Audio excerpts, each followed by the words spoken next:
there's a tremendous amount of frustration, right? We're 2 years out from the Taliban takeover of the government, and we're still not seeing the level of relocations, that's the sort of the new terminology as opposed to evacuations, out of Afghanistan or out of the third countries that they've made their way to, right, for safety. And so there's still a level of frustration at the pace in which they have devoted the time and energy and resources to getting people here to the United States and to safety. But there is a recognition that if it's going to happen, it's going to be this administration who does it, right? So you have to work with the administration on those relocations and processing people and getting them here. There's no way around that, right? We can't serve as refugee corps officers or consular officers, right? The administration is going to have to do that work. I'm Bryce Klehm, and this is the Lawfare Podcast, August 31st, 2023. Yesterday marked the 2-year anniversary of the U.S. withdrawal from Afghanistan. Around 80,000 Afghans were relocated during the withdrawal, and many do not have a pathway to permanent citizenship here in the United States. To get a sense of those immigration challenges and the potential for congressional action on those issues, I sat down with Shala Gafary, the managing attorney of Project Afghan Legal Assistance at Human Rights First, and Jennifer Quigley, the senior director of government affairs at Human Rights First. We talked about the current legal status of those relocated persons in the United States, the challenges faced by those still in Afghanistan, and the potential passage of the Afghan Adjustment Act, a bill that could help alleviate some of those legal obstacles. It's the Lawfare Podcast, August 31st, the potential for an Afghan Adjustment Act. Before we get into the meat of the Afghan Adjustment Act, I want to talk about the current legal status of someone from Afghanistan who left during the 2021 withdrawal. It's hard to believe that we've come up on 2 years since the withdrawal. Shala, the last time we spoke, you noted that asylum was the main mechanism for the roughly 80,000 evacuees. I think at the time you said there was about a 99% approval rate. I assume that's still the case. And, what's the status of those grants of asylum and how have processing times either improved or gotten worse since then? Bryce, sadly, we're pretty much in the same situation that we were in the last time we spoke. There are still many thousands of individuals who are waiting for asylum decisions. According to the latest numbers by USCIS, there are 14,000 pending asylum applications for Afghan evacuees. This is in addition to the 12,400 green card applications primarily filed by individuals that were eligible through the special immigrant visa program. So in terms of asylum and the finality that an asylum grant would bring individuals, we're sadly not very far from where we were when we last spoke. So what's life like for someone who is trying to apply for asylum? I would imagine that life is pretty difficult. Not only does one now find themselves in a country that they're still adjusting to and getting acclimated to, but having no asylum finality means that you never know when you're going to see your spouse and children that you may have left behind. Of course, we all know the way that the evacuations happen. They were very haphazard, and folks oftentimes didn't have opportunities to go back home and retrieve their families when they boarded those planes. And so I would imagine that every day without a decision on that asylum application just feels like a never-ending sort of wait. In addition to that, folks' parole authorizations have now expired. Parole was the lawful status that Afghans were given when they first arrived to this country. It's a temporary status. Afghans were given 2 years parole, which means that they're lawfully here during the duration of that parole. Now those paroles have expired.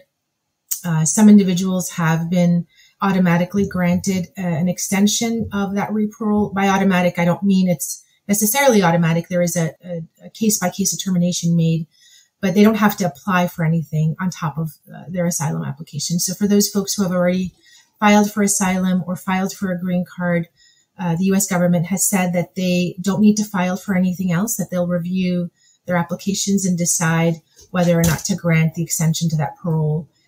For those folks who haven't yet filed for asylum or a green card, they have to affirmatively file for a parole application. And we are finding actually now that there are many thousands of individuals who have not done so. And so for those folks, for a variety of reasons, they haven't been able to find legal counsel. Perhaps they found legal counsel and somewhere along the line that relationship broke down. But we now have many thousands of individuals who basically lost status. And so, again, according to the latest numbers, over 19,000 Afghans who are evacuated here have applied for no immigration benefit. It's our sincere hope that those 19,000 individuals went ahead and filed for ReParole affirmatively. But oftentimes, those circles overlap, right? Individuals that have the resources and the language knowledge and perhaps the connections and family ties early on enough to file for asylum or a green card were also those same individuals who would have filed for a parole application should they have needed to. And so, once again, we're finding that the weakest members of this population perhaps may have fallen through the cracks. Shala, you referenced this ReParole program. How has that been going, and what sort of challenges or obstacles are people facing? So obviously, when folks were first brought to this country starting in August of 2021, the U.S. government knew that the lawful status that was given to these individuals was only valid for a period of 2 years. So we have now hit that 2-year deadline, and the very first folks that were brought to this country have now experienced the unfortunate situation of having their paroles expired or expiring. This was, of course, known to the U.S. government, and we had been speaking with individuals at every level to try to have them rectify or remedy the expiry of parole before folks found themselves in a situation where they would lose their jobs or they would lose other government benefits. That parole program was launched in June of 2023, so just a little over 2 months ago. Legal service providers around the country and other folks have been really clamoring to make sure that everyone that needs to file for ReParole has filed for ReParole, but we've been given a really short window. And of course, as you know, that entire window was in the summer months, at the time where typically a lot of folks may not be in the office as much, or perhaps have taken extended vacations. And so, it's been going, I think, as best as it can. But, there have been a lot of frustrations, I would say, shared by members of the coalition as to the fact that the U.S. government could have rolled out this parole program a lot sooner than it did. And we could have been prepared as a legal community to deal with it in a more orderly fashion. Just today, for example, I was made aware of an asylum applicant or a future applicant an individual who needs to file for asylum. His wife and 5 children are still in Afghanistan in hiding. He himself worked for the U.S. government, but not in the category of folks who'd be eligible for a special immigrant visa. He has not yet filed for asylum, and he has not yet filed for ReParole. So we're really clamoring to make sure that that gentleman files for that ReParole program before his parole expires later this week. And I would imagine that Human Rights First is not unique in that situation. The kinds of response we've gotten with respect to filing primary applications has been extraordinary. We still have a lot of work to do, but these kinds of secondary applications that may not be top of mind, but are as important for the day-to-day of an individual Afghan, we believe has not been a priority as much as it should have been for the U.S. government. And so we're hoping that it all turns out well, but we're waiting to see what kind of impact it may have on this community. Sadly, we may have a number of folks who will lose status, at least temporarily, until they're able to have someone assist them with their parole applications. I think it's also worth noting, again, that Afghanistan has been, sadly, over the past 5 decades, among the most at-risk populations in the world, right? Not simply because of war and conflict, but because of the kinds of impact that has on the fabric of that society. So we're talking about one of the least literate populations in the world, one of the highest birth rate populations in the world, one of the highest infant mortality populations in the world. Now they're suffering through a drought and famine and have been for the past few years. So this is a population that just needs a lot more assistance than, say, a population somewhere in Europe or somewhere else in the world. They're not used to the kinds of bureaucratic red tape, the kinds of form filling, the kinds of processes that we have here in the U.S., and let alone sort of the really complicated and sometimes even contradictory information that they've received over the past couple of years with respect to their legal status and their legal avenues. So, like I said, we're hopeful, and the coalition has come together to really meet the need. But it oftentimes is a bit frustrating with respect to things that U.S. government could have done in a more timely fashion to avoid some of these results. When somebody loses status, what sort of effect does that have on something like their ability to work or their ability to find housing? Yeah, that's a great question, and that's really top of mind for all the attorneys we work with. Well, number one, their work authorization is directly tied to their status. So their EADs, or their employment authorization documents, will expire. There's an expiry date, and that date will come and go, and they won't be able to prove to their employer that they're lawfully entitled to work here. On top of that, a lot of states, their DMVs, their local DMVs, the authorization or the validity of that person's driver's license is directly tied to their work authorization document. And so not only are folks now at risk of losing their jobs, they're at risk of losing their driver's licenses, at risk of, the implication that has when one needs to drive, and sort of the kind of legal trouble they could find themselves in, financial trouble they could find themselves in, should they not get that parole extension, should they not have finality in their immigration application. And who's left to sort of fill that void? Is it advocacy groups? Is it nonprofits? Is there really any sort of recourse for them? There have been a number of individual organizations, sort of coalitions that have come together in these last 2 years to meet the need, the legal need specifically of this population. I can speak, on end about the variety of organizations that have stepped up to serve these populations, starting from resettlement agencies who have legal departments within their organizations to organizations like ours, Human Rights First, who have taken on many hundreds, if not thousands of cases to assist in that need. But ultimately, what it comes down to is the ability to connect with those individual Afghans who have been brought here, to be able to communicate with them in their language, to be able to serve them perhaps sometimes in a remote fashion. As we know, Afghans were resettled in 46 states, oftentimes in very remote and disconnected communities. And so it's not very easy to make sure that every single individual person who was brought here has been able to find the help that they need, find that help in the language that best serves them, and be able to see it through until the end.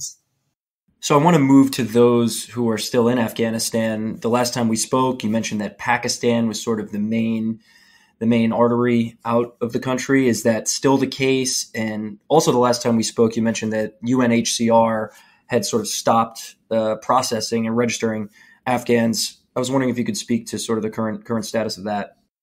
From what we're hearing from our partners on the ground, it does seem like cases in Pakistan are moving. That's to say that individuals who are that have legal immigration pathways to the U.S., they are slowly trickling in. I would add to that sort of the caveat of the fact that many thousands of applications are still backlogged in that country. We have folks that are waiting, now coming upon 2 years for interviews and decisions on applications that have been pending for that long. On top of that, we're hearing of really grotesque shakedowns by local Pakistani police and other individuals who are taking advantage of the Afghan population that now temporarily resides in that country. We're hearing just of a lot of sort of abuse across the board, both by government officials and by individual civilians, who oftentimes know that these Afghans come with connections to the United States, and so they're sort of ripe for that kind of exploitation. There was a Time magazine article from late June, I believe, that described the legal status of some Afghans who have come over the southern border of the United States. I was wondering if you could maybe talk about sort of the lengths that people are going to, but also then their legal status after they do something like that and enter the United States. Yeah, I'd be happy to. So that article, in addition to a number of other ones that highlighted the plight of Afghans who could not make it onto evacuation planes or do not have primary family members in the U.S. who could later petition for them, folks that were left behind perhaps because they maybe didn't live in Kabul. They were living in provinces where it made it really difficult to reach the airport and get on a plane, or perhaps thought they could somehow go under the radar even after the Taliban came, but were targeted. In fact, those individuals have left. Many of them have left. Of course, there are many unknown numbers still that are still in Afghanistan in hiding. But those individuals who have left made it to countries like Pakistan, Iran, Turkey, and other neighboring countries. Brazil has actually opened up a humanitarian visa avenue for Afghans to emigrate to Brazil and to seek safety, some degree of safety in that country. Many Afghans have chosen to remain in Brazil and to pursue their lives there. And a number have actually taken the really treacherous journey up north by land from Brazil through all of the South American countries that one needs to cross, through the entire Central American sort of isthmus, as it were, up to through the Darien Pass, through, of course, the treacherous jungle that one has to cross, up to the United States border with Mexico. There, individuals affirmatively seek U.S. border officials. They're not individuals who want to cross without making themselves known to the U.S. government. They're very actively seeking protection and assistance from the U.S. government in crossing. And they assert that they would wish to apply for asylum. A certain percentage of that population have been detained. Some have been released before their immigration court hearings. Some have not. They've had to go through their immigration court hearings in detention. A large number are actually released and able to resettle in communities across the country. Those individuals do not benefit from the expedited timeline that Afghans who are evacuated here benefit from. They have to go through the regular immigration court system, as it were, with over, I believe the number is 1.6 million active immigration court cases as of today, and have to wait their turn to have their case heard before an immigration court judge. Oftentimes, of course, those folks who can make that journey is usually healthy young people, and so oftentimes, for example, the husband of a family, he chooses to make that journey alone and not bring his wife and small children over. And so again, it adds to the separation time between that primary applicant and his family, and the long wait period only sort of adds to that trauma, not only the trauma that happened in Afghanistan, but the additional trauma of the journey. So Jennifer, I want to move to you. Shala has just described a real mountain of problems with this entire system. But the Afghan Adjustment Act is something that people have been talking about for a couple of years now. And I was wondering if you could just sort of lay out for our listeners in a very basic sense, when people hear Afghan Adjustment Act, what does that mean? What are they talking about? How many bills are we talking about? And what are the potential for those bills? Yeah, so at the moment, Congress, there are two bills. For the last congressional session, the 117th Congress, which ran in 2021 and 2022, there was just one bill. There was the Afghan Adjustment Act. This was introduced in August of 2022. And it's in July of 2023, just last month, that there was an additional bill that was introduced by Senator Cotton. So the Afghan Adjustment Act, a bill that we've been pursuing and trying to get Congress to pass now for just about a year. I mean, of course, we've advocated since the evacuation, but the Afghan Adjustment Act itself was introduced last August, has several components of what it's trying to accomplish. So, of course, first and foremost, adjustment, right? The ability for Afghans who came during the evacuation, or Afghans who were here in the United States and couldn't return because of the change of circumstances in the country, would be eligible to move from a temporary status to apply for lawful permanent residence, and then within a few years apply for citizenship. Now, we're hopeful that we can sort of get adjustment passed, but there are other provisions in the bill as well. first and foremost is ensuring that we can push the administration a bit more on not taking years to address the SIV backlog or the P1 and P2 backlog. Through that, the bill is trying to create an interagency task force, which is something that has been done in many previous situations, as well as what's called an office in lieu of an embassy, right? Since we're no longer physically present within Afghanistan, right? You need to be able to process applications from afar, right? Virtually. And so that's something we're sort of trying to push the administration to do through congressional action, because they haven't demonstrated that they will take these actions without that pressure from Congress. And then the last piece of the bill is to provide pathway to people who currently don't have a pathway to the United States. And so in particular, it sort of falls into those who we consider U.S. allies who are not U.S. government employees. So the current Afghan Special Immigrant Visa Program that's been in existence for many years only applies to those who worked for the U.S. government, right? Whether that be the military or the State Department or USAID.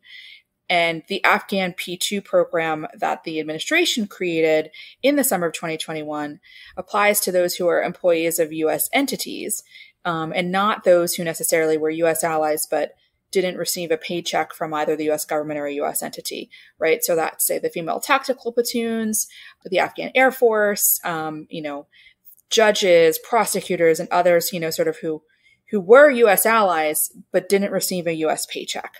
And so there, in the Afghan Adjustment Act, there is a new SIV program to give them a pathway to the United States. And so we're sort of trying to accomplish three things with the Afghan Adjustment Act, right? Change the way the administration works to make it more efficient for those who we need to bring here. 2, adjustment, right? For those who are here, the ability to bypass the asylum system, and for those who wouldn't have what they need for asylum, right? This opportunity for lawful permanent residence. And then thirdly, creating a pathway here for those who currently don't have a pathway to the U.S., you could broadly define as U.S. allies, but not U.S. employees. The new bill that came up this year that Senator Cotton introduced, which is sort of a bill that is about addressing adjustment, but in a different way. And so Senator Cotton's bill is very much about offering adjustment, but only on a longer timeline. So to offer them conditional lawful permanent residence for a few years, and then lawful permanent residence after a few years. And then in addition, it does have the Office in lieu of an embassy and the Interagency Task Force, but instead of a new SIV program for U.S. allies, it would create a P2 program. And for those not familiar, when I'm using P2 and P1, these are categories within the U.S. Refugee Admissions Program, and a P2 category is a population of special humanitarian concern, right? So you don't actually have to register with UNHCR. UNHCR doesn't have to refer you. You can apply directly with the U.S. government for resettlement through the Refugee Admissions Program. And so that's a sort of a key distinction. In addition, Senator Cotton also sort of goes outside the parameters of the Afghan population and wants to limit the president's parole authority, which is a non-starter. And it's sort of why there was 2 bills as opposed to one bill that had changed over time into the new Congress with Senator Cotton, because they wanted to politicize this issue and make it so that, there's wide bipartisan support for the Afghan Adjustment Act, and they want to use that to try and achieve a partisan political aim of limiting the president's parole authority. So, Jennifer, the Afghan Adjustment Act had been up for passage, as you mentioned, in the previous Congress. What happened? Why did it fall apart? And at what stage in the process did it fall apart? Did it fall apart in committee or afterwards? So most bills it's very difficult to get what we call a standalone bill through Congress, right? To get them a vote on the floor in both the House and the Senate.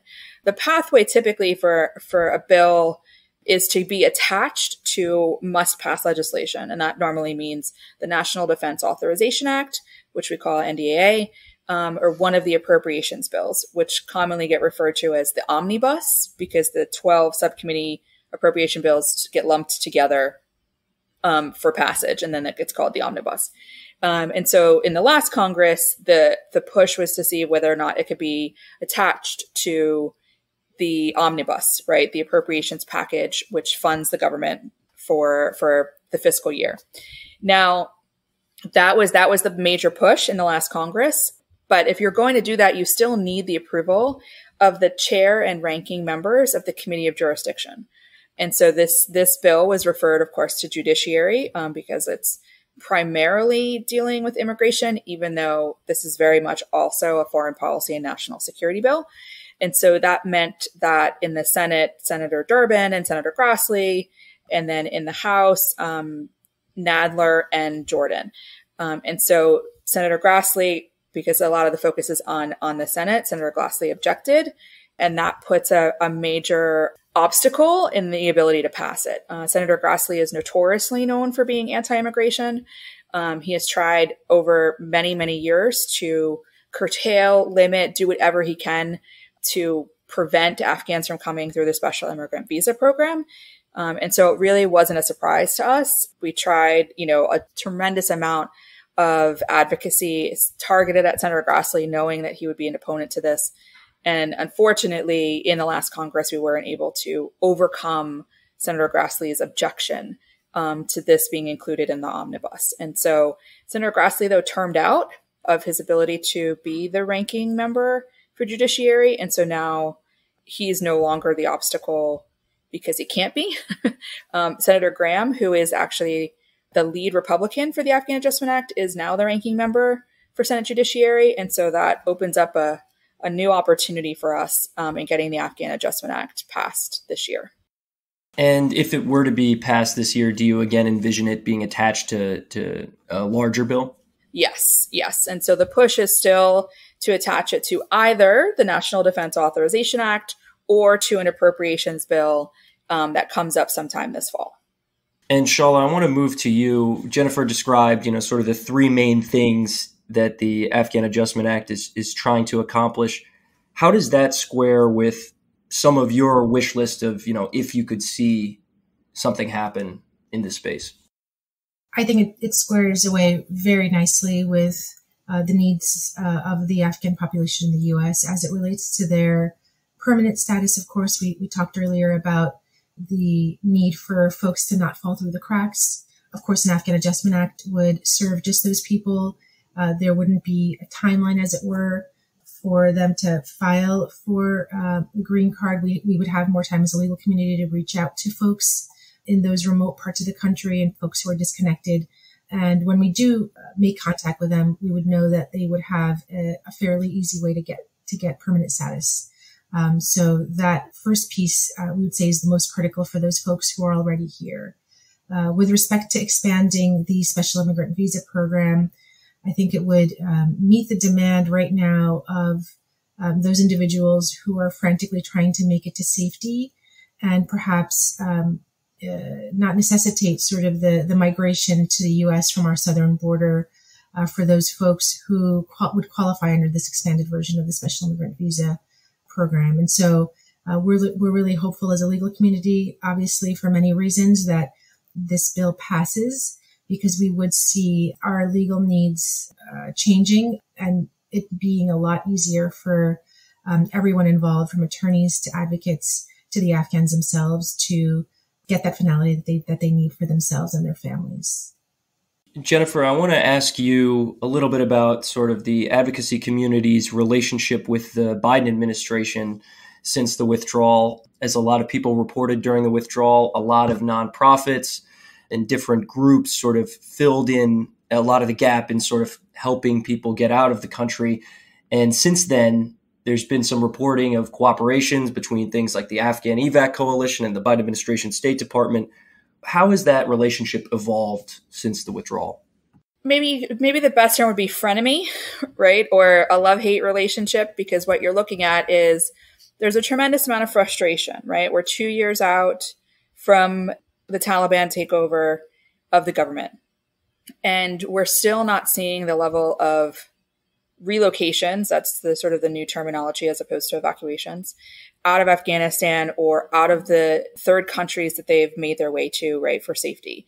And so there's still a level of frustration at the pace in which they have devoted the time and energy and resources to getting people here to the United States and to safety. But there is a recognition that if it's going to happen, it's going to be this administration who does it, right? So you have to work with the administration on those relocations and processing people and getting them here. There's no way around that, right? We can't serve as refugee corps officers or consular officers, right? The administration is going to have to do that work. They're going to do the ones who are negotiating with these third countries about ensuring that we can do processing on their soil, right? And so there is a recognition by the Afghan Evac Coalition that that's the case. There's a recognition by the Evacuator Allies Coalition that that's the case. But that doesn't mean that we don't have that level of frustration as to what they haven't done. And that's where the Afghan Adjustment Act comes in for us, is that it's like, well, if we make it law, then they'll be forced to do what it is that we need them to do. And so, you know, we understand working with them, but at the same time, like, this is what Congress is for, right? This Congress can provide adjustment. They're the only ones who can provide adjustment, but they can also ensure that this administration is doing a better job and a more efficient and quick job at bringing people here to safety. I want to ask both of you, and maybe Shala, will start with you. 2 years since the withdrawal, have you sensed sort of a public fatigue with Afghanistan related issues, especially within the advocacy community? And you look at, how Ukrainian refugees are being treated. Has there been sort of the spotlight has really turned away from Afghanistan? I wouldn't call it fatigue. I would call it more what you said about the spotlight shifting. For now, it seems that people's attentions have been shifted into other parts of the world. The Ukraine war is still raging on. That's what folks see on the local news and the national news every night. And so I think Afghanistan has just kind of fallen to the wayside. The country doesn't make headlines in the way that it used to. And naturally, I think folks are moving on to the next hot topic.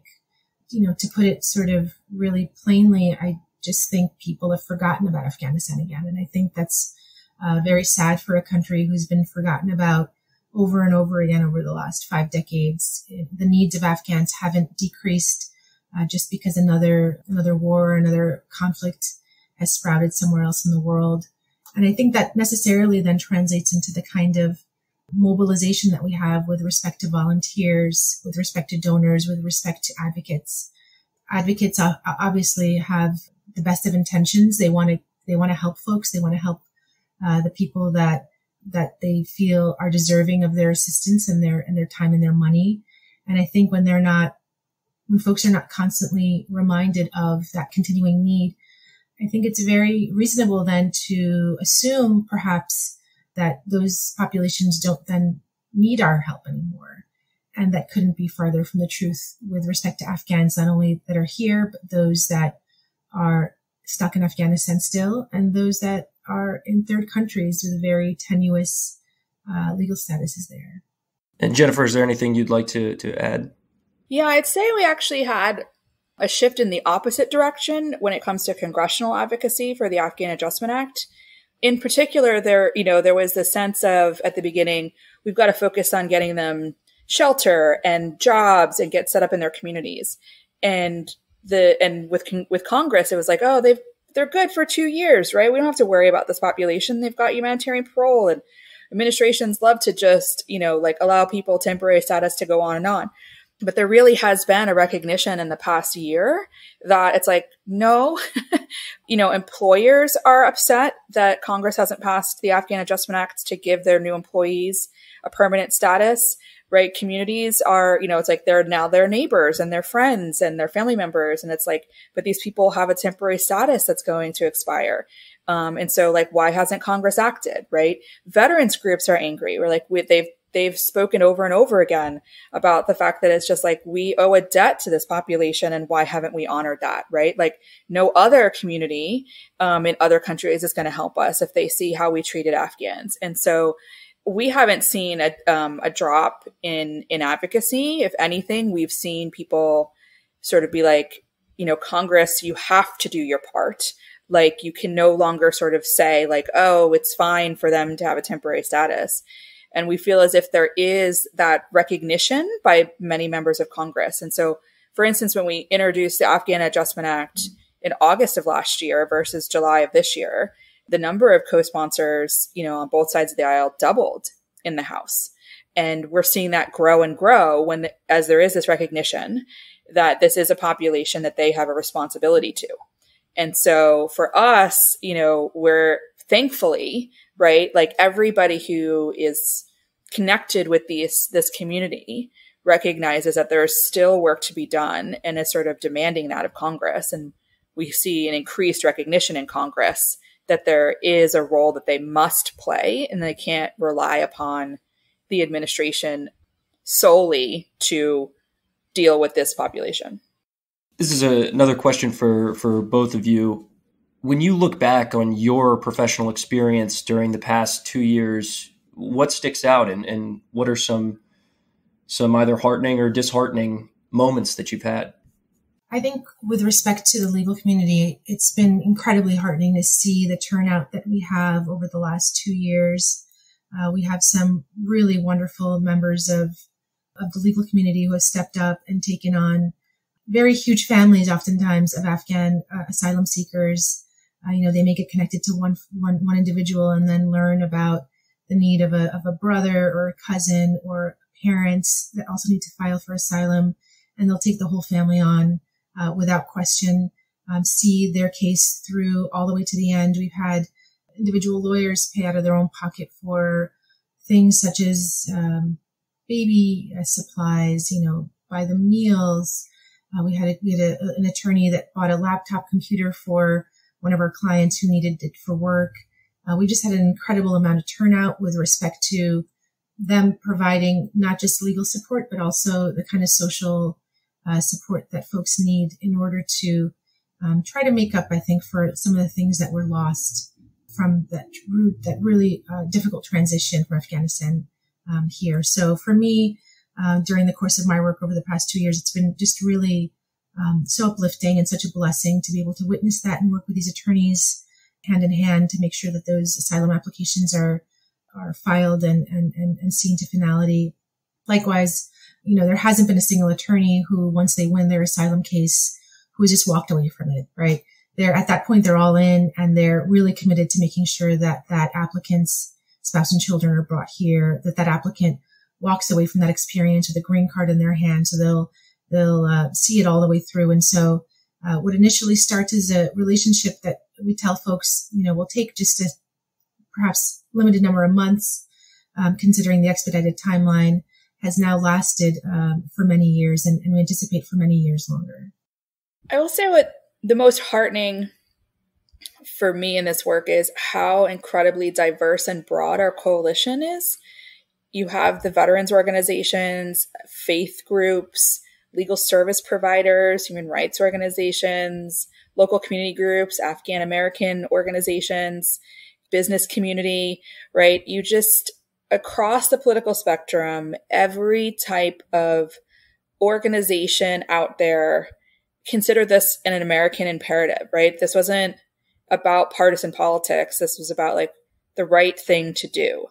And that's been so helpful considering how long the journey is, right? And how this is not, the evacuation was a few weeks, but the mission, the work, the responsibility is years and years. And people recognize that and are committed to what we need to accomplish, right? For those Afghans who are here, as well as those Afghans who are not here yet, but should be here. I will say with Congress, even though it took us a long road to get the bill and it's taking us a longer road to get it passed, it's always been a bipartisan effort. And that has been incredibly necessary and also like a relief to know that we've had that, because you really can't get things through Congress, particularly the Senate, if you don't have that. And so that has been really helpful, even with the stumbling blocks that we've had. That's never been one of them. And that's been really, really, really good to see. And when we get this accomplished, it'll be because we've had that all along. So if one of our listeners would like to help out, where can they go? What sort of things can they do? Well, for us on the advocacy side, the Evacuate Our Allies Coalition, evacuateourallies.org, We have a page with all the materials that you need to help us with reaching out to members of Congress to ensure their support for the Afghan Adjustment Act. We actually have a page under our Take Action section where there's sample social media that you can do. There's an action alert, information you need to be able to call or email your member of Congress. And so we appreciate anybody who's willing to sort of help us this fall as we make this push to make sure it's attached to either the National Defense Authorization Act or one of the appropriations bills. And if I can speak to the legal side, the Human Rights First Project Afghan Legal Assistance is always looking for dedicated attorneys who are willing to take on asylum applications and green card applications for Afghans here in the U.S. So you can learn more about our opportunities at our website, humanrightsfirst.org. Look for the Project Afghan Legal Assistance page and reach out to us. We would love to have you join us and our cohort of attorneys to make sure that Afghans here in the U.S. have final status, permanent status here, and they're able to bring their families here to safety. Shala and Jennifer, thank you so much for joining me. Thanks for having us. Thank you. The Lawfare podcast is produced in cooperation with the Brookings Institution. You can get ad-free versions of this and other Lawfare podcasts by becoming a Lawfare material supporter through our website, lawfaremedia.org/support. You'll also get access to special events and other content available to only our supporters. The podcast is edited by Jen Patia Howell, and your audio engineer this episode was Kara Schillen of Goat Rodeo. Our music is performed by Sophia Yan. As always, thank you for listening.